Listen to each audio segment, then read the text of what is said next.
It's only a game. Why you have to be mad? What is up, heroes of Dominion? My name is Charlie. This is Hero Wars Central, and it's Sunday, which means we're going to answer some questions from the community. Now, how this works is I take questions. I answer questions all week long, but specifically for this video, I take questions that are asked on this video, this Q&A video, and I answer them in next week's video. So if you have a question that you'd like answered, and for whatever reason I'm not getting to you, or maybe you can't get a hold of me on Discord or whatever, or you just want me to talk about your question in a video, leave the question in the comment section of this video, and then next week's Sunday Q&A, I'll talk about it, and we'll have a little bit of a discussion about it. I'm also going to be giving away another golden pass for Hero Wars Mobile in today's video, and since we're giving away a couple of these passes, we are not going to do the skin giveaway this week. I'm going to give away a golden pass today, and then probably another one tomorrow as well. So, I apologize if you guys are getting your hopes up for the skin. That might be a little bit better value than the $10 for the golden pass, but that's what we're going to do this week because of the Astral season. It's live on Hero Wars Mobile. So let's get into the questions. David asks, once you've been playing for a while, you often get locked into the top 15 heroes you've grown with. Switching to develop new heroes is time-consuming and can be costly. What are the top 6 heroes, new or old, on mobile that you believe are must-haves for players that want to get to the top of their game in in-game? That's a great question, David. One of the most important questions you can ask yourself in Hero Wars is which heroes are worth wasting time on, not wasting time, which heroes are worth spending time and resources on, and which ones are not. From the top, you could easily pick one of the 3 starting tanks and be extremely successful with them. That is Galahad, Aurora, or Astaroth. Personally, I prefer Astaroth of the 3 on mobile, but Aurora and Galahad are both extremely strong on mobile as well.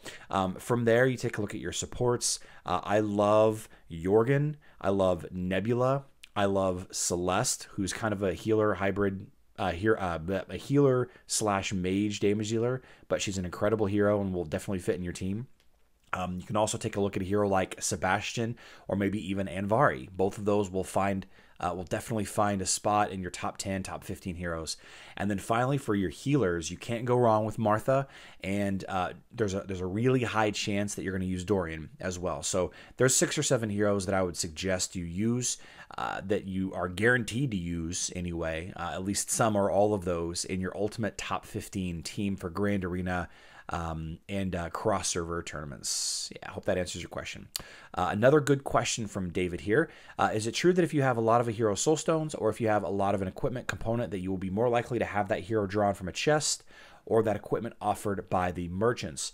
This is another good question, and specifically for mobile, because we don't know for sure how statistics and percentages work on the browser version of the game. We can guess that they're similar, but they might not be. So there is a drop rates, a Hero Wars Mobile drop rates article, frequently asked questions, that Nexters published a little while ago, and I'll put the link to that in the description box down below. It is kind of wordy and it's kind of hard to understand at times, but supposedly, if when you're pulling from the chest, there's a high chance of pulling fragments for whatever hero you have that's the most. All right, so the top 5 heroes with the most fragments, no matter evolved or not, are weighted higher supposedly than other heroes. When it comes to equipment, I don't know of anything specific. I would have to take a look at some of our massive amount of drop rates calculations that we've been gathering. Thank you, Arcana Gaming, by the way. But I hope that link will answer your question. So that could be a fun link for everybody to take a look at. Wilby asks, do you have anything regarding Ishmael? Thanks. More success to your YouTube channel. Thank you so much for the kind words, Wilby. We haven't covered Ishmael a ton. Ishmael was the unfortunate victim of a negative rework because of how popular he was, how overpowered he was even, and because of that, he's not really regarded as a popular hero anymore. That being said, he's incredibly strong against teams that don't have a true tank.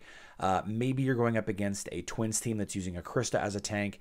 Maybe you're going up against an Anvari as a tank. Anybody that has a weak front end, Ishmael will excel in.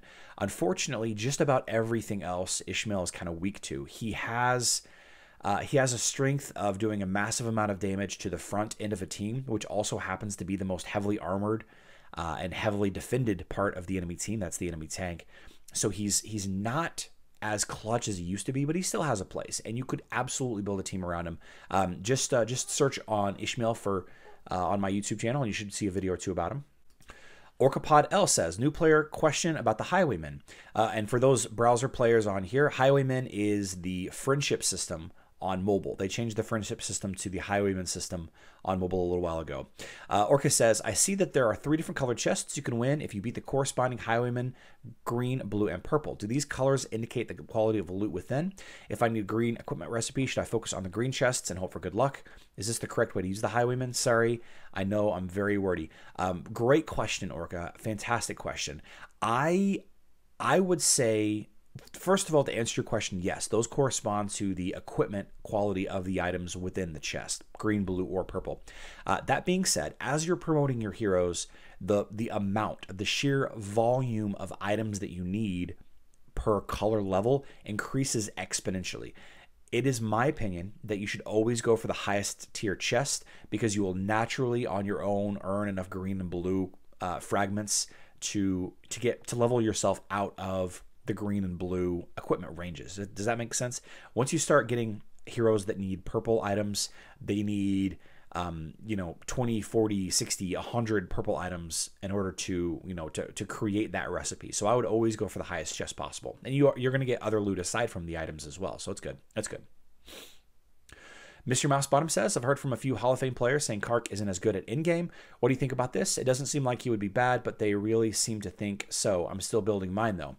This is a great question. I've heard that a lot of players are kind of souring on Kark, and I don't think that it has anything to do with Kark's effectiveness. I think it has everything to do with the recent rise in popularity of Kira.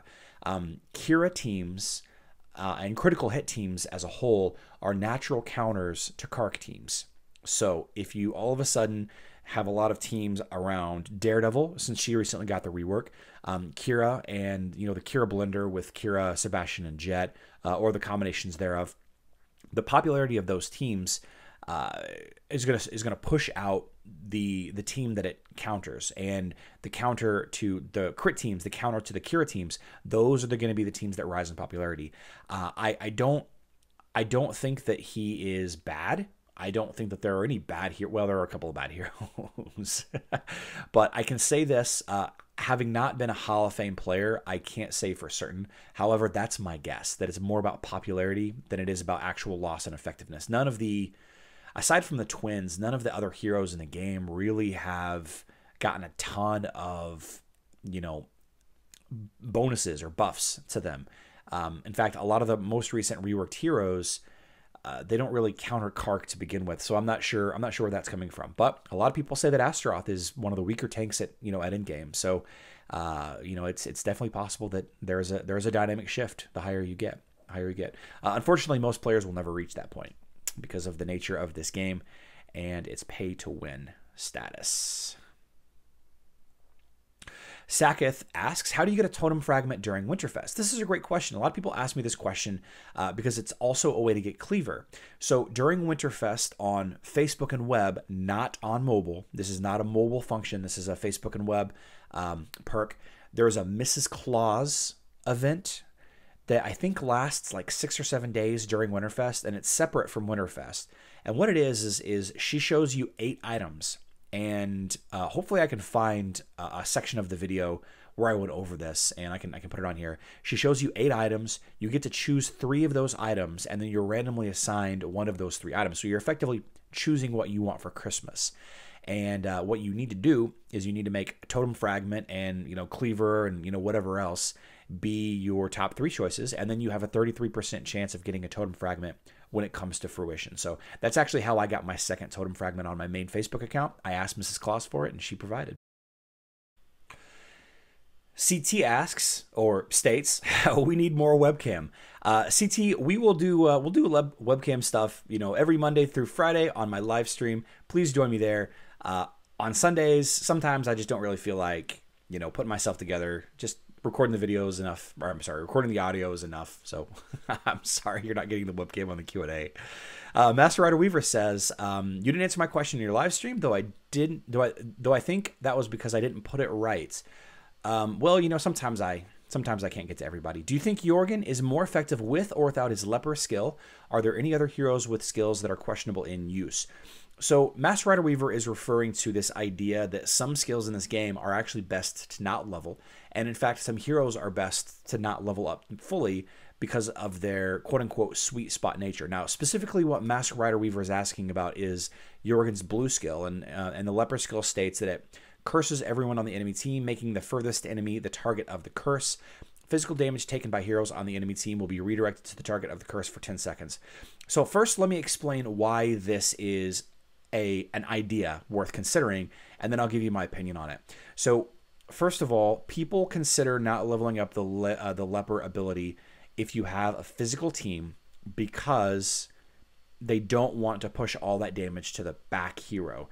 That back hero more and more and more is becoming a really difficult to kill hero. Either it's a bunkered up Dorian team back there, or it's a very, very tanky Martha. And Martha being able to just soak a ton of damage from your Kark or your Kira or whoever, instead of killing the squishy heroes in the middle on the enemy team, you can see why Jorgen would be a detriment. In fact, one of my Guild War fights last week, because my Jorgen was forcing all the damage to the rear Martha, I could not finish the heroes in front of her, and it caused me to lose. It caused me to lose because I had Jorgen on my team.